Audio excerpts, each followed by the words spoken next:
পৃথিবীর ইতিহাসে এমন একজন জালেম দেখাতে পারবেন না যে জালেম জুলুম করেছে আর তার প্রায়শ্চিত্ত তাকে দুনিয়াতে পেতে হয়নি।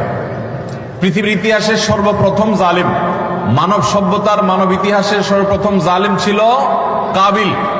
আদম আলাইহিস সালামের ছেলে কাবিল, সে জুলুম করেছে নিজের আপন ভাই হাবিলের প্রতি।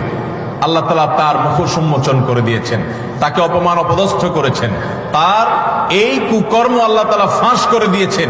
এটি ছিল আল্লাহর পক্ষ থেকে তার জন্য দুনিয়ার শাস্তি, আখিরাতের শাস্তি তো আছেই। পৃথিবীর ইতিহাসে বহু জালেম গিয়েছে, নমরুদ জুলুম করেছে, আবু জাহাল জুলুম করেছে, উতবা সাহেবা জুলুম করেছে, অনেক পরাশক্তি জুলুম করেছে। আল্লাহ তাআলা তাদের প্রত্যেককে অপদস্থ করেছেন, অপমান করেছেন, তাদের মুখ উন্মোচন করেছেন, তাদের শাস্তি দিয়েছেন। তবে আল্লাহ ছাড় দেন। আল্লাহ বলেছেন ইন্নামা নুমলি লাহুম, আমি ছাড় দিয়ে রাখি। ইন্না কাইদি মাতিন, ছাড় দেওয়ার পরে যখন ধরি সেই ধরাটা হয় বড় শক্ত, সেটা থেকে বাঁচার কোনো উপায় থাকে।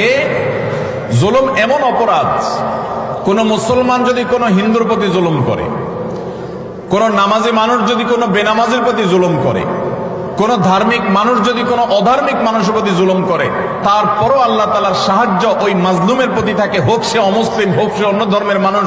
কারণ জুলুমকে আল্লাহ কখনো সহ্য করেন